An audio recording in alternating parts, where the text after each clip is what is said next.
자, 이제 우리 같이 말씀을 보도록 할까요? 오늘 함께 읽을 말씀은 마태복음 17장 1절 말씀만 같이 보도록 하겠습니다.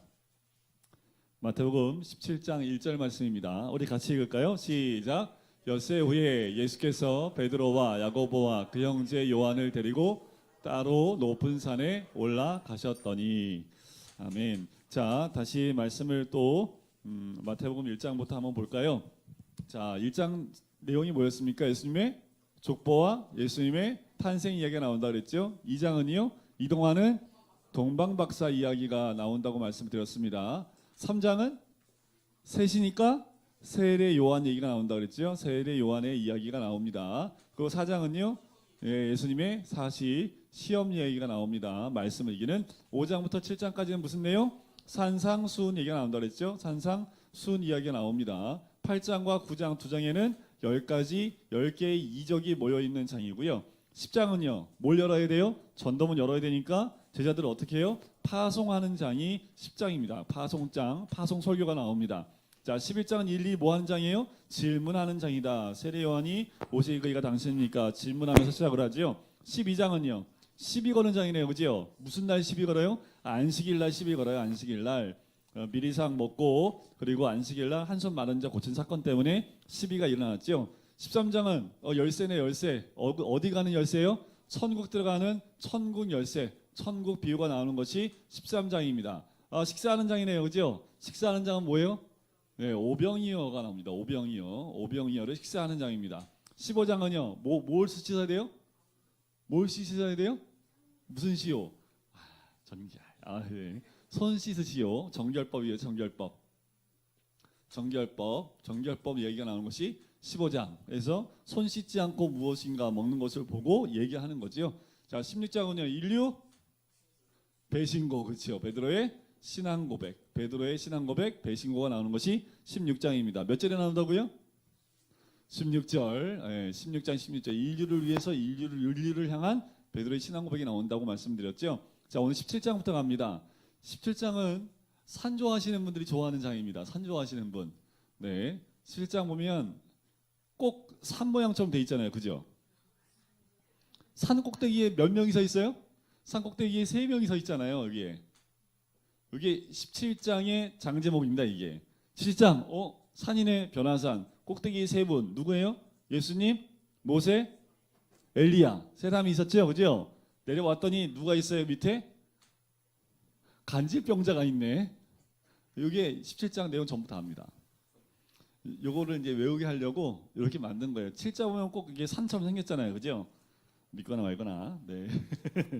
자, 1절에 보니까 엿새 후에, 이 엿새 후라는 것은 예수님의 산상, 그 고난 예고가 있고 난 다음에 엿새 후라고 보시면 됩니다.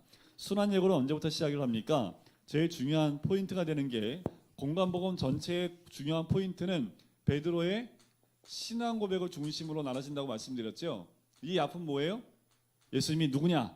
그 다음에는 예수님이 왜 왔냐? 그래서 여기는 이적 중심이라고 말씀을 드렸고, 여기는 예수님의 순환 중심입니다. 순환 예고 중심. 비로소 예수님이 십자가에 죽으시고 3일 만에 부활할 것을 말씀하시는 것이 예수님이 이 베드로의 신앙 고백을 중심으로 등장을 해요. 자, 이 신앙 고백 이후에 순환 예고가 있고 난 다음에 엿새 후에 예수님이 베드로와 야고보와 그 형제 요한을 데리고 따로 높은 산에 올라갔습니다. 자, 보시면, 자, 베드로의 신앙 고백을 했던 데가 어디라고요? 저 위에 올라가면 가이사 빌립보가 여기 있지요. 자, 여기가 갈릴리 바닷가입니다. 호숫가. 여기서 상부 요단강을 쭉 올라가면 메로노스라고 여기가 있습니다. 메로노스에서 약간만 내려오면 여기에 가이사라 빌립보라고 있고요. 요 끝에 여러분들 안 보시겠지만 헬몬산이라고 있어요. 헬몬산. 여기는 산 꼭대기에 눈이 안 녹아요. 그걸 뭐라고 그래요?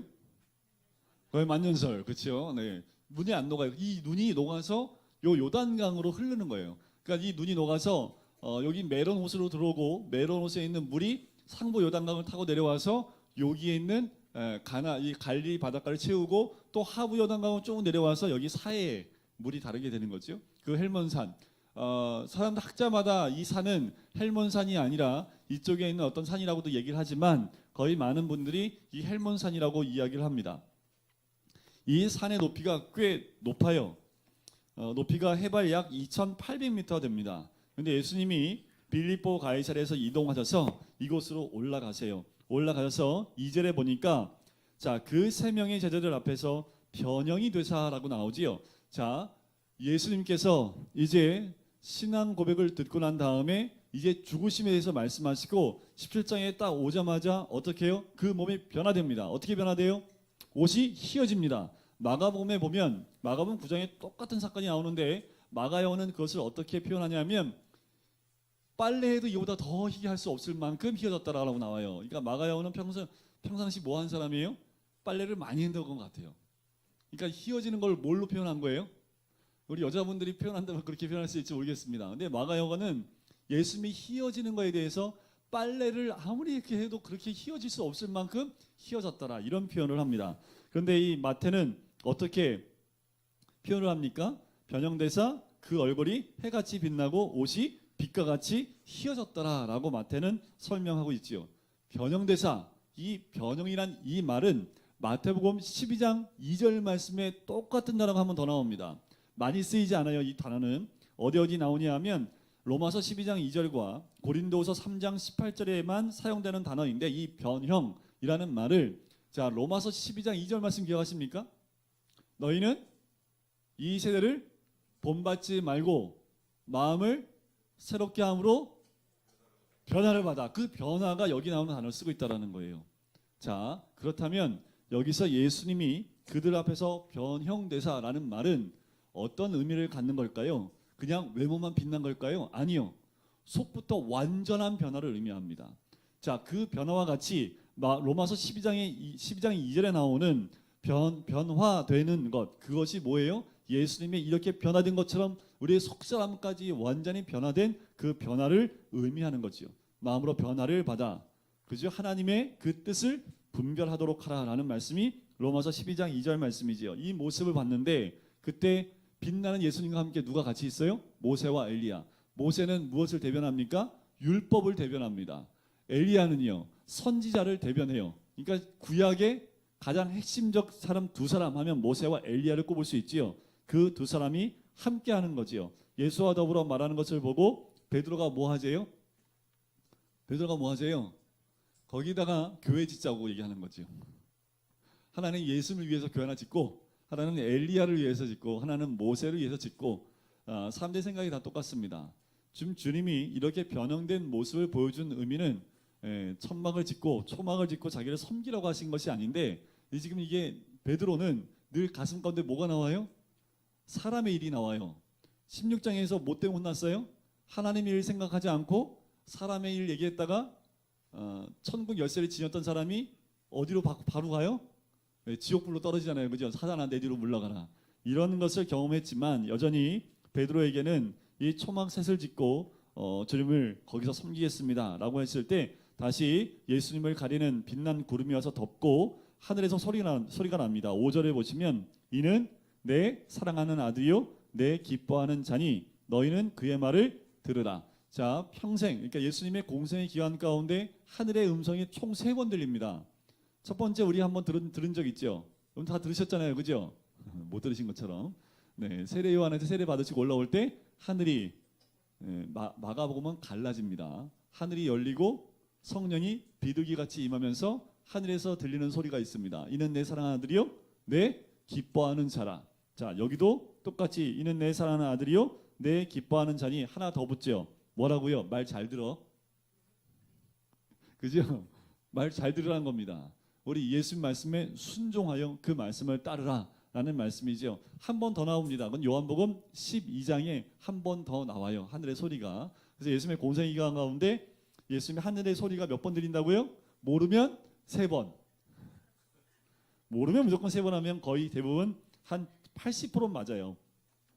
자 그리고 예수님이 어떻게 인자에게 넘어가고 다시 살아날지에 대해서 이야기하시는데 자 제자들이 이것을 보니까 10절에 보시면 제자들이 물어 이르되 그러면 어찌하여 서기관들이 엘리야가 먼저 와야 하리라 합니까? 그랬더니 예수님 뭐라 그래요?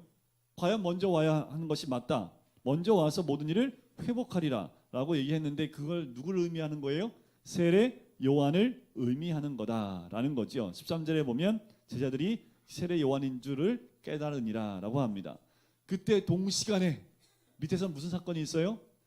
간질병자, 간질병 걸린 아들을 데리고 온 한 사람이 있는데 3명 올라갔으니까 밑에 제자 몇 명 남았어요?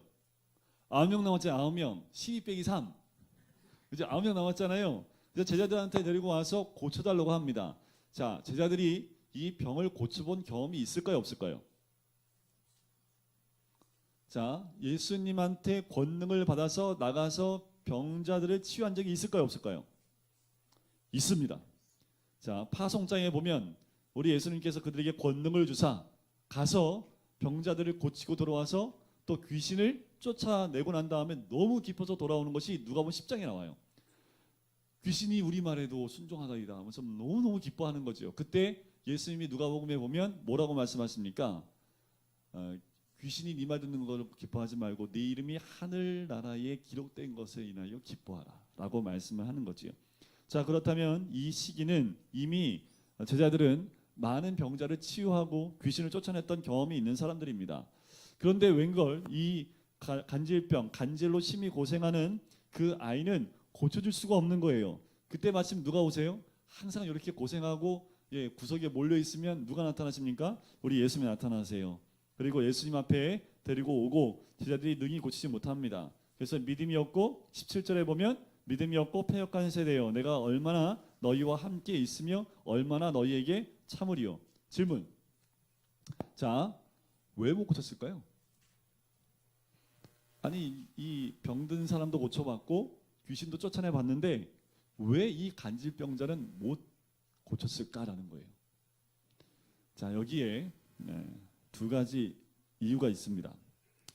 첫 번째는 뭐냐면 18장에 가면 그 답이 나와요. 18장 1절을 한번 보시겠어요? 이 제자들의 기본 사고가 18장 1절에 정확하게 등장합니다. 그때 제자들이 예수께 나와 이르되 뭐라고 나옵니까? 그 뒤에 천국에서는 누가 크니까 뭐 세우는 거예요? 줄 세우는 겁니다. 야, 키순으로 서. 아니면 뭐 하여튼 순서로 세우는 거예요. 그냥 무조건. 그래서 첫 번째, 두 번째, 세 번째 큰 사람부터 작은 자로 줄을 세우는 것이 이들의 기본 사고입니다. 그 말은 뭐예요?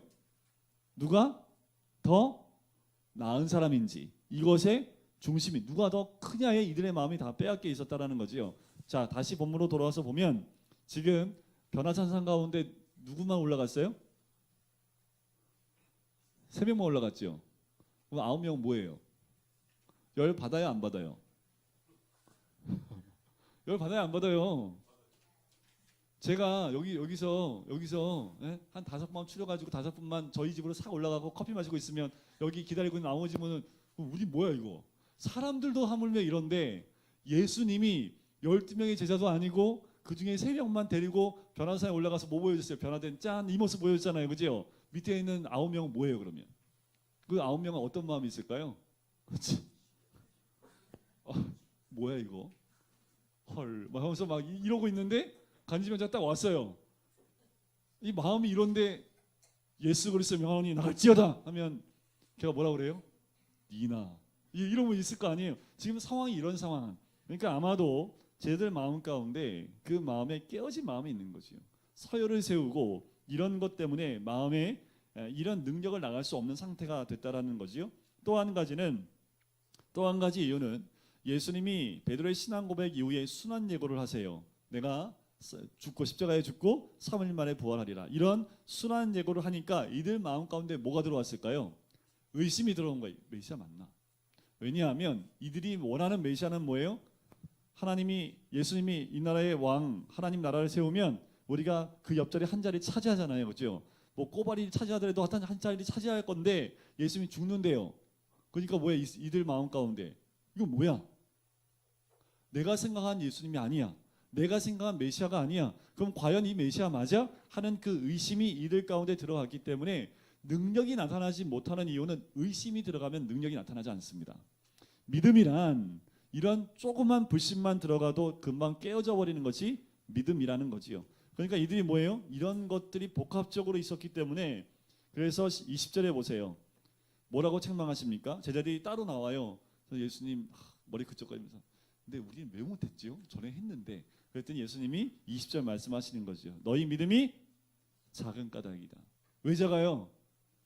야, 누가 크냐가 아직도 모르겠냐. 이 제자들은 하나님 나라의 질서를 모르는 거지요. 우리는 알아요? 우리도 몰라요. 교회가 하나님 나라잖아요. 그죠? 결론부터 얘기할게요. 여기가 하나님 나라예요. 그죠? 여기서 제일 으뜸인 사람은 누구게요?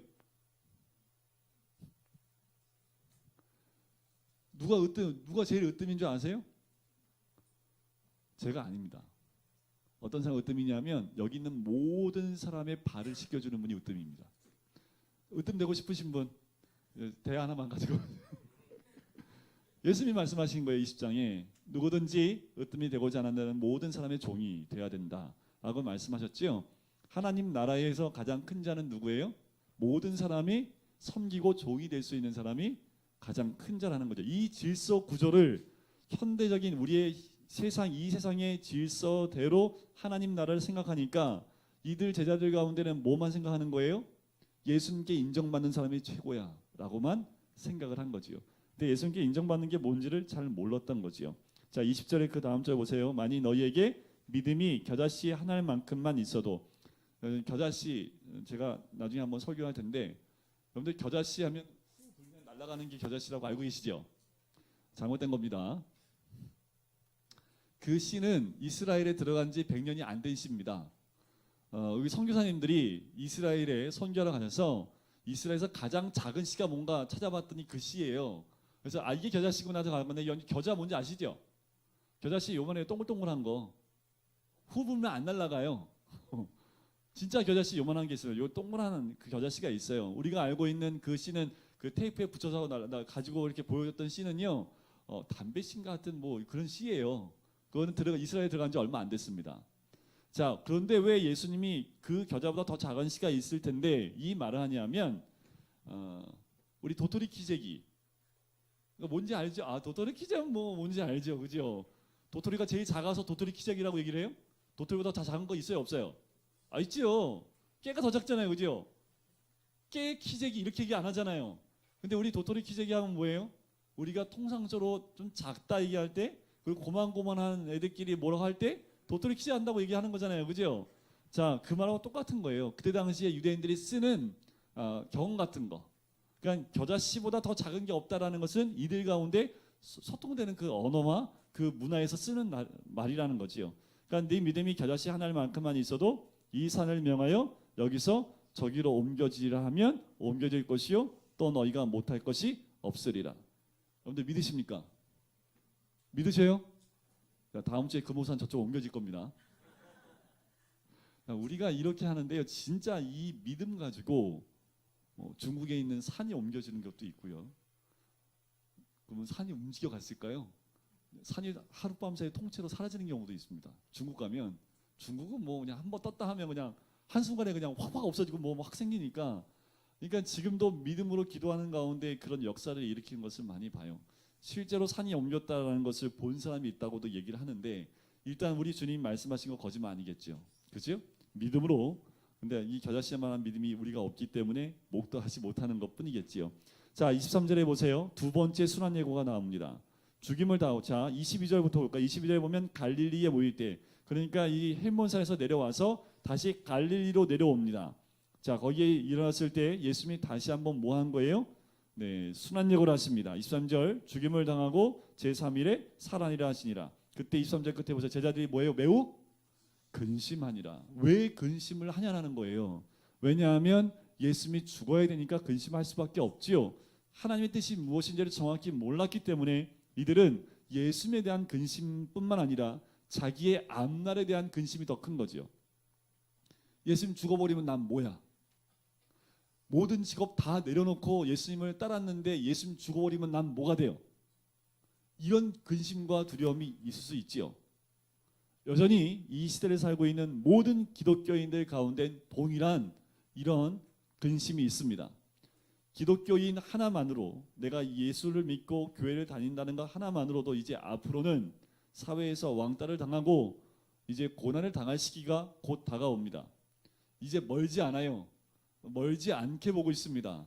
우리 아이들이 앞으로 20, 30년 안에 이 아이들이 크면 이제 회사 다닐 때 교회를 다닌다는 걸 쓸 수 없을 만큼 이제 교회 다니는 아이들은 안 뽑는, 취업이 안 되는 때가 옵니다. 그런 아이들이 그 안에다가 뭐를 적었을까요? 적지 못하지요. 그걸 적는 그 순간에 취업을 할 수 없기 때문에 그런 시기가 곧 옵니다. 그러니까 이 아이들이 어떻게 커야 돼요? 미래를 근심하지 말고 모든 것 주께 맡길 수 있는 아이들로 키워놓지 않으면 교회 나오지 않습니다. 자, 가버나움에 갑니다. 24절에 보니까 거기에 반세계 받는 사람들이 베드로에게 와서 반세계를 내라. 이건 뭐냐? 성전세입니다. 성전세는 어디 가서 내야 돼요? 네, 성전에 가서 내야 돼요. 이 성전세는 구약에 제정되어 있는 겁니다. 그런데 왜 가버나움에 가서 걷냐 하면 지금 상황 자체가 뭐냐면 성전에 갈 수 없는 상황이에요. 옛날에는 예루살렘 주변은 뭉쳐 있었고 많은 사람들이 예루살렘 무조건 왔는데 예루살렘에 올 수 없고 성전세를 낼 수 없으니까 예루살렘에서 제사장들을 파송을 합니다. 뭐 하라고요? 뭐 하라고 파송하냐고. 파송을 하는데 뭐 하라고요? 돈 걷어오라고. 그래서 각 지역마다 가서 성전세를 걷어왔습니다. 자, 그때 예수님이 하시는 말씀이 나오지요. 야, 시몬아, 내 생각은 어떠하냐? 세상 임금들이 누구에게 관세와 국세를 받느냐? 자, 여기서 관세는 지방세이고 물질세를 의미합니다. 국세는 인두세를 의미해요. 자, 누구에게 관세와 국세를 받느냐? 자기 아들에게냐? 타인에게냐? 당연히 타인에게 받지요. 그렇다면 아들들은 세를 면하리라. 그 말은 뭐예요? 예수님이 아들이기 때문에 면한다는 그 말을 하지만 예수님이 어떻게 합니까? 베드로야, 낚시를 해래. 낚시를 하면 고기 하나 잡을 텐데 그 입을 열면 한 세겔이 있을 텐데 너와 나를 위해서 그에게 주라라고 이야기합니다. 자, 18장으로 넘어갈까요? 18장의 내용은 어떤 내용입니까? 18장은 제가 전에도 한번 말씀을 드렸는데 줄기가 사라졌군요. 여기 떨어졌군요. 정확히 봤어. 네. 18장은 교회 설교라고 말들었죠. 어떻게 외웠던가요? 기억나세요? 한 팔 들고 설교하잖아요. 한 팔 들고. 양팔 들면 축도로 끝나는 거고 설교할 때는 대부분 목사님 한 팔 들고 설교하십니다. 교회 설교, 제자 설교, 그게 18장의 내용입니다. 참 가슴 아픈 것은 제자들에게 설교하시는 장면이 나오는데 그때에 1절에 보니까 천국에서는 누가 큽니까? 라는 이런 아주 초등학생도 하지 않는 질문을 해요. 그때 예수님이 항상 말씀하실 때 많은 대중들한테는 뭐로 말씀하시는 비유로 말씀하시는데 이 제자들이 물으면 시청각 자료를 가지고 옵니다. 어린아이를 한 명 세우지요. 그리고 3절에 보세요. 진실로 너희에게 이르노니 너희가 돌이켜 어린아이들과 같이 되지 아니하면 결단코 천국에 들어가지 못하리라. 자, 우리가 어떻게 천국 들어가요? 어떻게 천국 들어간다고요? 그랬다요. 네, 이러셔야지 이제 어린아이 돼야 되니까, 그죠? 네? 그랬다요. 이렇게 해야 되는 거 아닙니까? 그죠? 자, 어린아이와 같이 되지 않으면 천국에 들어가지 못하리라. 마태복음에 보면 천국에 들어가는 원리가 총 4번 등장합니다. 좀 정리해 드릴게요. 첫 번째는 예수님의 공생의 첫 마디 기억나세요? 예수님이 마태복음에서 딱 공생이 시작하시면서 처음으로 외쳤던 말씀, 회개하라 천국이 가까이 왔느니라. 어떻게 하면 천국에 들어갈 수 있다고요? 회개하면 천국 들어갈 수 있습니다. 마태복음 4장 17절에 나오죠. 두 번째, 자, 팔복 가운데 있습니다. 누가 천국의 것이라고요? 어떤 사람이? 그죠? 심령이 가난한 자는 복이 있나니 천국이 저희 것입니다. 어떻게 하면 천국 갈 수 있어요? 심령이 가난하면. 자, 세 번째는 마태복음 7장 21절에 나오는 건데요. 어떤 사람이 천국 간다고 나옵니까? 마태복음 7장쯤 가면 어떤 사람이냐면 내 아버지의 뜻대로 행하는 자라야 그죠? 천국에 갈 수 있다라고 나오지요. 마지막 네 번째가 지금 여기 본문에 나오는 18장 4절에 나오는 겁니다. 어린아이와 같이 자기를 낮추는 자, 그가 천국에 갈 수 있다라는 거지요. 그 말은 뭐예요? 겸손한 마음 상태가 곧 천국의 열쇠다라고 말씀을 한 겁니다. 계속 뭐예요? 크다라고 얘기하니까 어떻게 하면 더 큽니까? 천국에서 어떤 사람이 더 큽니까? 자꾸 큰 걸 얘기하니까 어린아이처럼 낮은 자가 천국에서 크니라. 항상 주님은 뭐예요? 역설로 얘기하십니다. 역설로. 누가 제일 커요?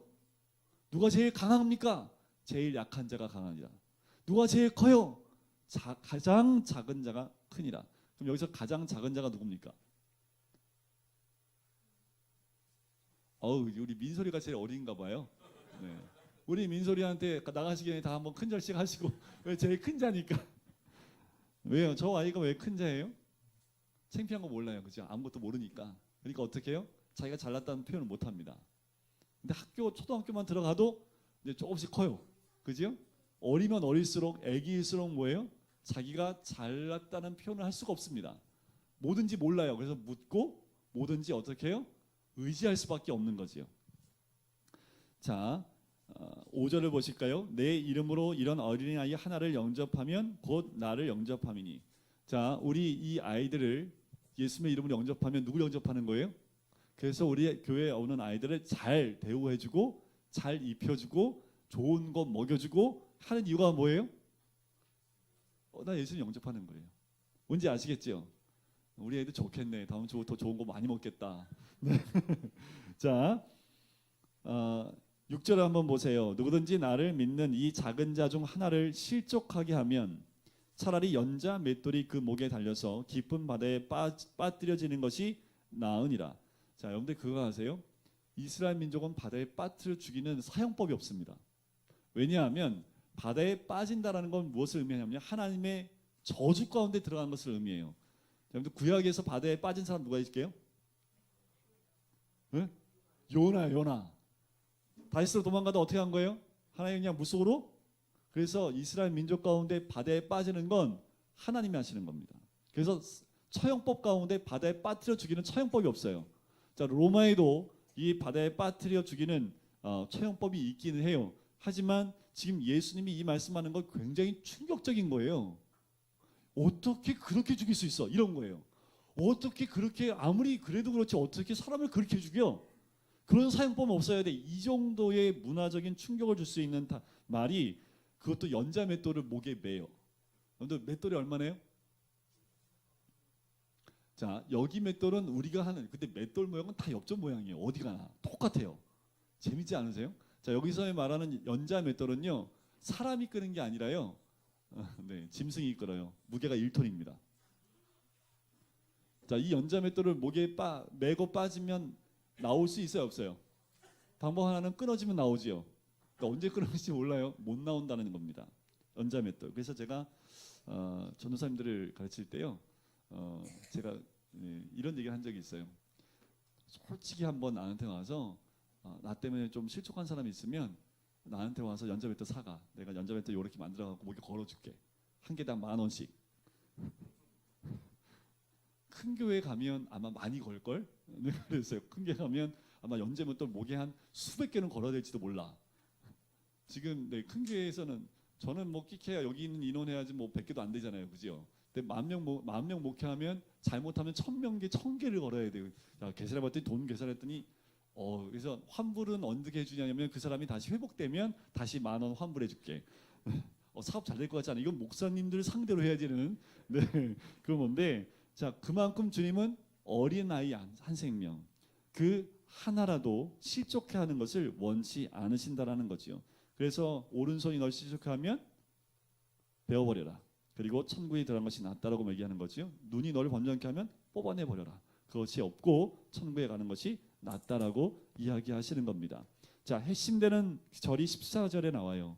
14절이 앞뒤 모든 거의 핵심절인데 이게 주제이고 28장의 핵심입니다. 같이 한번 읽어볼까요? 14절. 이와 같이 이 작은 자 중에 하나라도 읽는 것은 하늘에 계신 너희 아버지의 뜻이 아니다라는 거지요. 이게 28장의 주요 핵심입니다. 딱 정가운데 있어요. 자, 이것을 가지고 앞을 해석하고 뒤를 해석하면 모든 게 해석이 돼요. 자, 그 뒤를 보세요. 내 형제가 죄를 범하거든 어떻게 해요? 너와 그 사람과만 상대하여 권고해 보는 거지요. 근데 그 형제를 그렇게 해서 만약에 들으면 얻는데 듣지 않으면 어떻게 해요? 두세 사람의 증인을 데리고 가서 다시 입마다 확증해서 그 얘기를 하는 거예요. 근데 그 말도 듣지 않아요. 그러면 어떻게 해요? 17절에 보니까 교회의 말하고 교회의 말도 듣지 않거든 이방인과 세리와 같이 여기라. 이거는 뭐예요? 이방인과 세리한 죄인처럼 여겨버려라. 이방인은 뭐예요? 이방인 전체는 다 멸망받을 족속, 하나님께 심판받을 족속이기 때문에 심판죄로 그냥 내버려라. 첫 단계가 뭐예요? 너 가서 너만 안 들어 두세 사람 증인, 그래도 말 안 들어 교회에다 얘기해. 이게 7위법입니다. 교회 얘기도 했는데 그 말도 듣지 않으면 이방인과 세리처럼 여겨. 야 끝내. 호적 파버려. 교회에서 제적에서 그냥 딱 파버려. 그리고 그냥 보내버려. 이게 아닙니다. 14절이 있기 때문에 그 다음 절로 넘어가는 거지요. 19절을 보세요. 진실로 다시 너희에게 이르노니 너희 중에 두 사람이 이 땅에서 합심하여 무엇인지 구하면 뭘 구해야 돼? 두세 사람이. 아니 앞에 지금 뭔 내용 제가 설명했잖아요. 그죠? 그런데 예수님이 두세 사람이 이 땅에서 합심하여 무엇인지 구하면 하늘에 계신 내 아버지께서 그를 위하여 이루신대요. 뭘 구하라는 얘기예요? 그 죄인, 세리와 죄인처럼 이방인과 세리처럼 여긴 그 사람을 위해서 두세 사람이 기도하면 그 무엇이든지 그겁니다. 구하면 하늘에 계신 내 아버지께서 그들을 위하여 이루시긴다는 거지요. 그 영혼의 구원함을 위해서 기도하라는 거지요. 그러면서 우리가 잘 알고 있는 그 유명한 말씀, 두세 사람이 내 이름으로 모인 곳에는 나도 그들 중에 있느니라. 두세 사람이 왜 모일까요? 이 기도를 위해서 모이는 거예요. 한 생명, 그렇게 낙심하여 떨어져 나간 죄로 인하여 이방인과 세리처럼 여겨버릴 수밖에 없었던 그 사람, 그렇게 그냥 그들을 내버려. 걔는 심판받을 사람이야 라고 그냥 딱 눈 감고 얘는 호적에서 지워버리는 사람이라고 끝나는 것이 아니라, 교회에서 그렇게 치료를 받았다 할지라도 그 교회의 두세 사람은 늘 이 사람에서 중보하는 그 중보자가 있어야 되고, 그 중보의 그 자리에 누가 함께 계시겠다고요?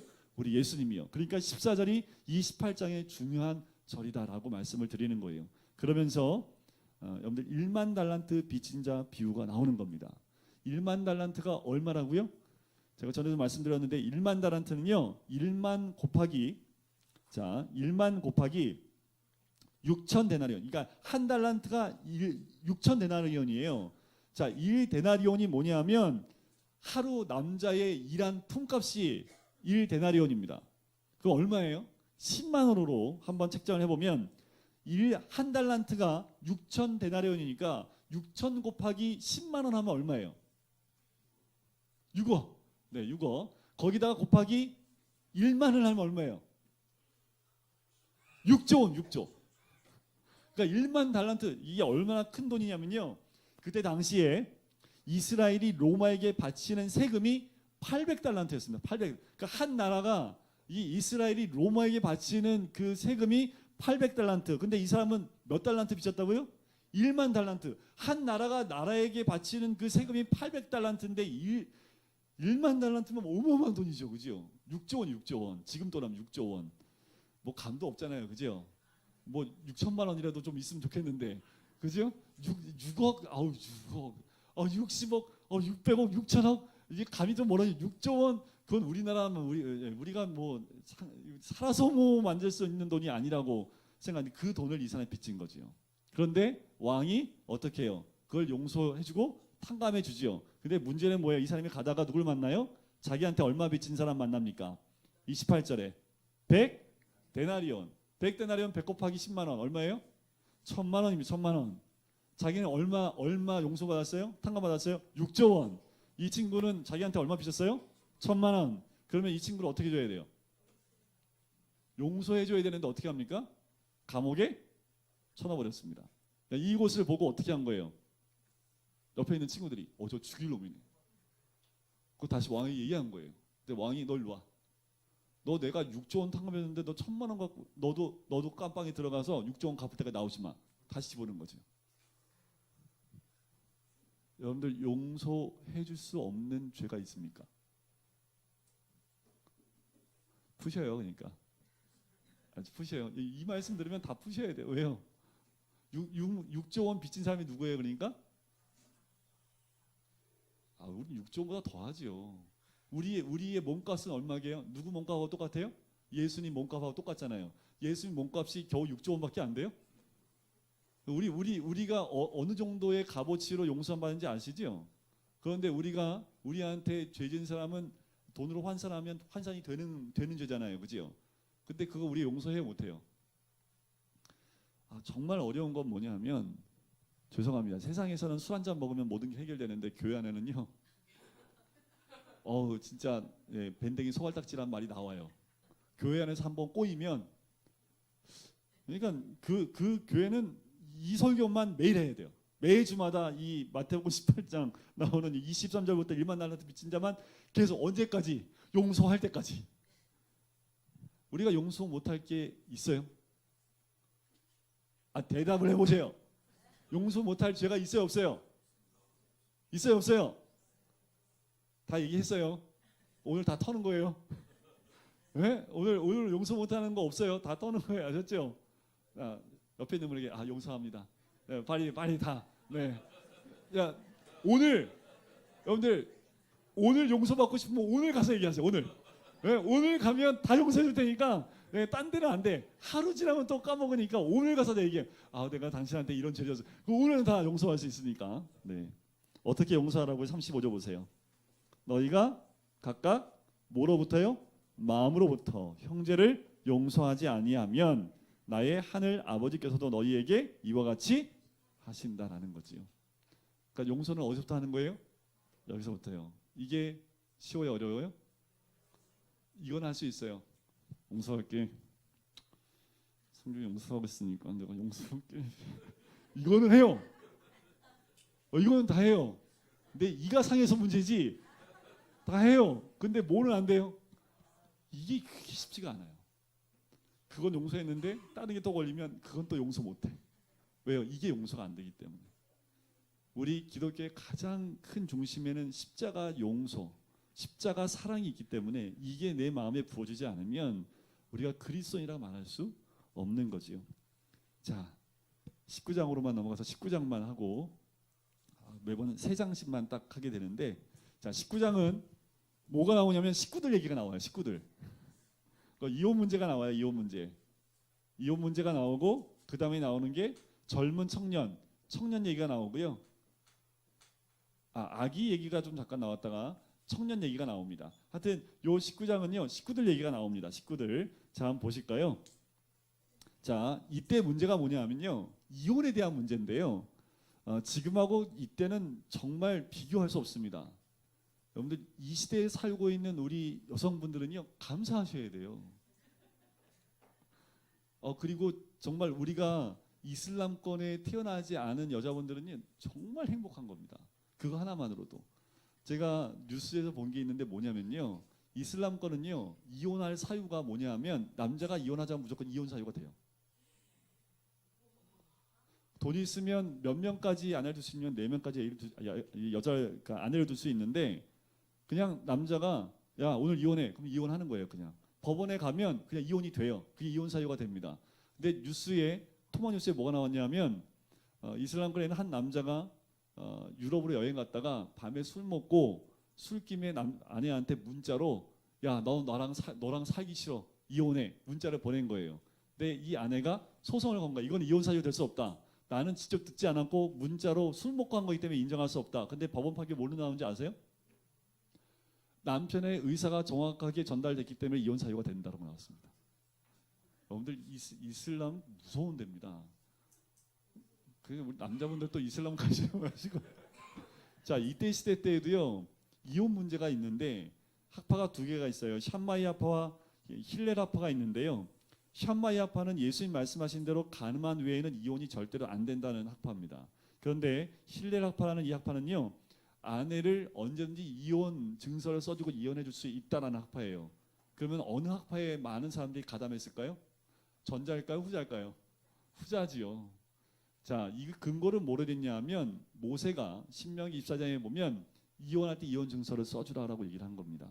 이걸 근거로 이 유대인들이 남자들이 이혼 증서를 써서 이혼을 시키는 거예요. 왜 근데 예수님이 이 말을 들었을 때 왜 모세가 이걸 쓰게 했냐면 당시에 여자들이 굉장히 사람 명수에도 안 들어갔잖아요. 그죠? 사람 취급을 받지 못했던 때입니다. 근데 남편한테 쫓겨남을 당하면 나가서 살 수가 없어요.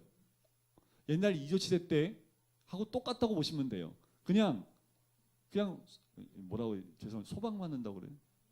쫓겨나는 그 소방 맞는다고 그러잖아요. 쫓겨나면 자기 친정 갈 수 있어요, 없어요? 옛날에는 못 받아주지 않았잖아요. 유교시대 때 그죠? 그게 유교 사상이었잖아요, 그죠? 못 받아줘 안 받아줬잖아요. 여긴 더했어요. 이때 시대에는.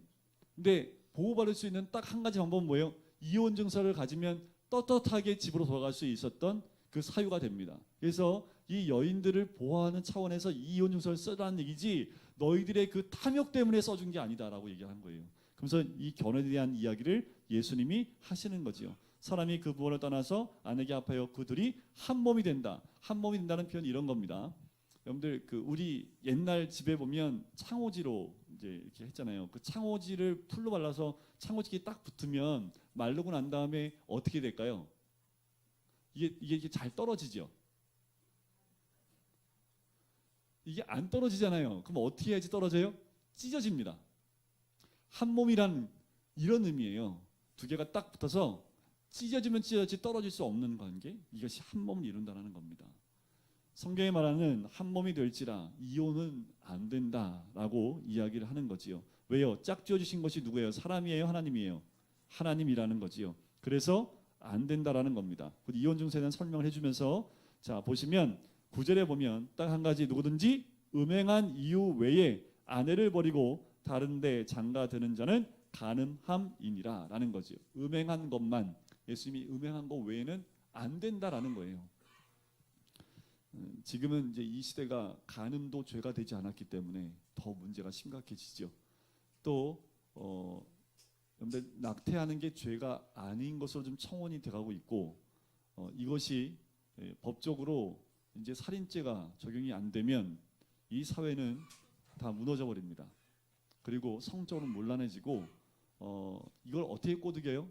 여성의 인권을 신장한다는 이유 하나로 무분별하게 그 뱃속의 아이를 낙태시키는 것에 대해서 법적으로 전혀 문제 없게끔 청원을 너무나 많은 사람들이 하고 있다는 거지요.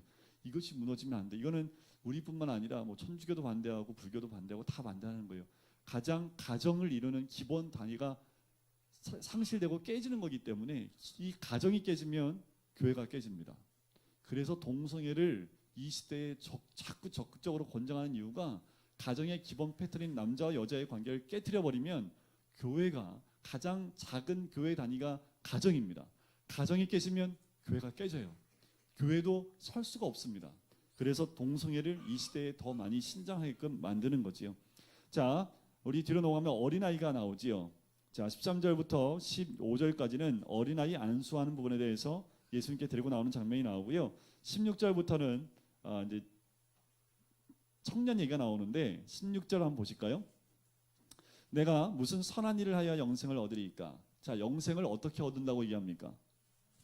선한 일을 하여야 영생을 얻는다라고 생각을 하는 거예요. 이때 당시에 유대인들의 갖고 있었던 관념 중에 하나입니다. 자, 그랬더니 17절에 예수님이 뭐라고 합니까? 어째여 선한 일을 내게 묻느냐? 선한 일은 하나님밖에 없다는 거지요. 내가 생명에 들어가려면 계명들을 지키라. 그랬더니 계명을 쭉 말씀을 했습니다. 그랬더니 이 청년이 20절에 뭐라고 해요?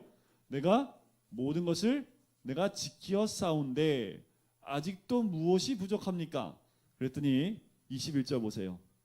내가 온전하고자 할진대 가서 내 소유를 팔아 가난한 자들에게 주라. 그리하면 하늘에서 보화가 내게 있으리라. 이 보화는 뭘 의미할까요? 아까 뭘 물어본 거예요? 영생을 물어봤죠? 그럼 이 보화는 뭐예요? 영생을 의미하지요. 그리고 와서 나를 따르라 했더니 청년이 뭐가 많음으로? 재물이 많음으로 근심하며 갑니다. 자, 당시에 돈을 많이 소유하고 있는 것은 하나님께 큰 복을 받은 사람이라는 인식이 이들 가운데 있었습니다.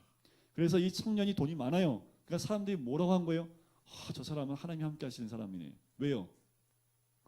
청년인데 돈이 많아요.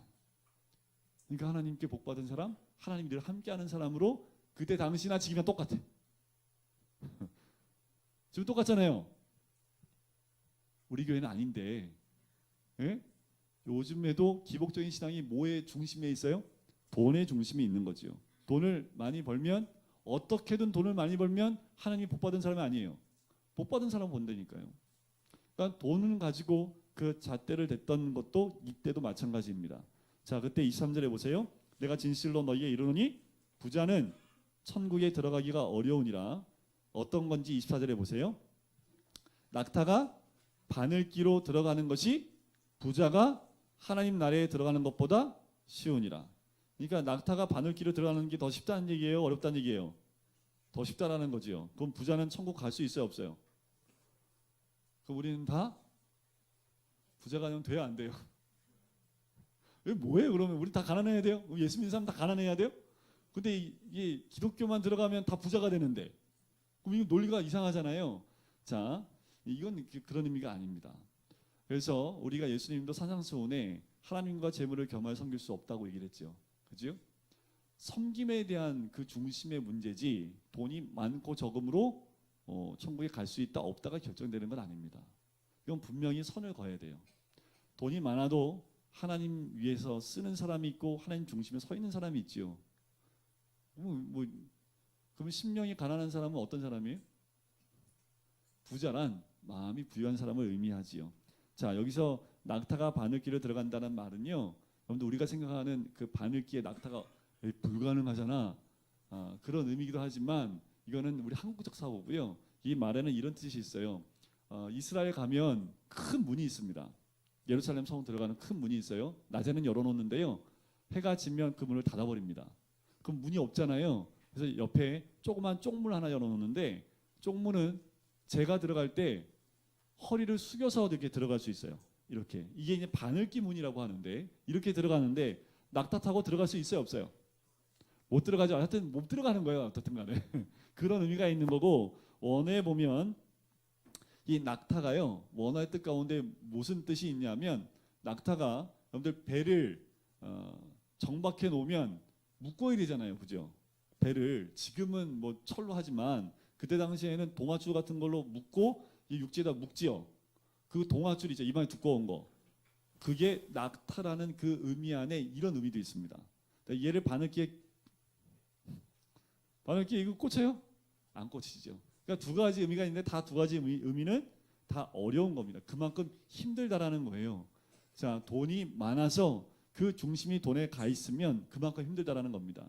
돈에 많고 적음이 아니라 그 중심이 어디에 가 있느냐가 중요하다라는 거지요. 그때 우리 베드로가 딱 나타나서 얘기합니다. 우리 주를 위해 다 버렸는데 우리는 무엇입니까? 자, 여기서 중요한 한 가지, 우리도 좀 깨달아 알아야 될 것이 있는데, 공로주의가 나옵니다. 쉬운 말로 말하면 기브 앤 테이크예요. 주님한테 이만큼 드렸으니까 주님 나 뭐 주실래요?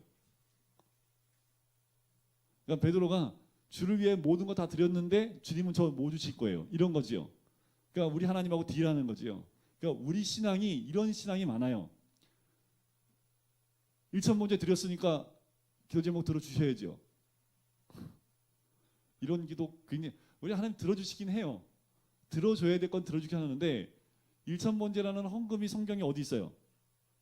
1,000번제는 1,000번의 그 제사를 의미하는 것이 아니라 그만큼 정성을 다하여 많은 것을 주님께 드렸다는 의미지, 우리가 말하는 1,000번의 제사가 아니에요, 원어에 보면.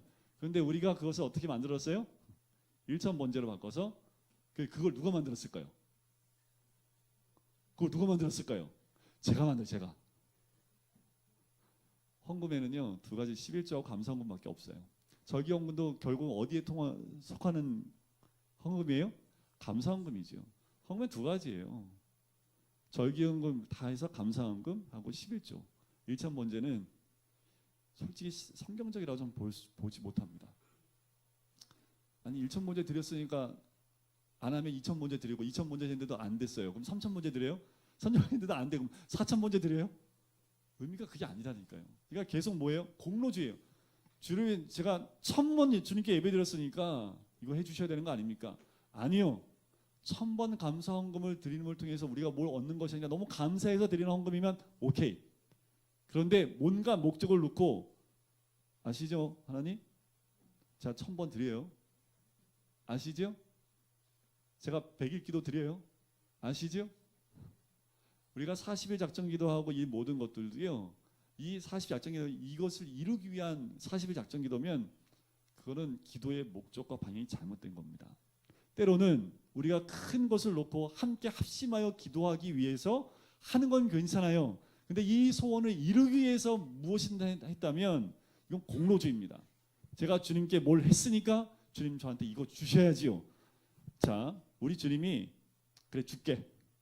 우리 주님 배포가 굉장히 크신 분입니다. 보세요. 28절 보세요.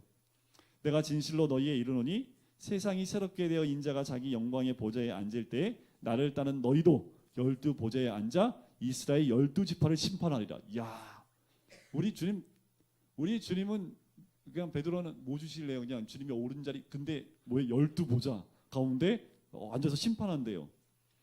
그리고 보세요. 30절 보세요. 근데 이제 그 말의 마지막 30절이 결론인데 이 말이 베드로를 확 깨게 만드는 거지요. 같이 한번 읽어볼까요? 시작. 그러나 먼저 된 자로서 나중되고 나중된 자로서 먼저 될 자가 많으니라. 이게 무슨 말이에요? 그러면 이게 무슨 말이지? 좋은 거 같은데 주님 새롭게 주님 나라 왔을 때 12보좌에 앉아서 내가 심판을 하는 건 맞는 것 같은데 처음 되는 자가 나중 되는 처음 되면 뭐지 이게? 이게 헷갈리는 거예요. 베드로가 여기서부터. 왜요? 공로주의, 뭔가를 주님께 드리면 주님께 상 주신다라는 이 생각만 갖고 그거 잘못됐다라는 것보다 그것도 맞아요. 틀린 건 아닙니다. 그게 주님께 열심을 다했는데 하나님이 복 주셔요, 안 주셔요? 주시죠.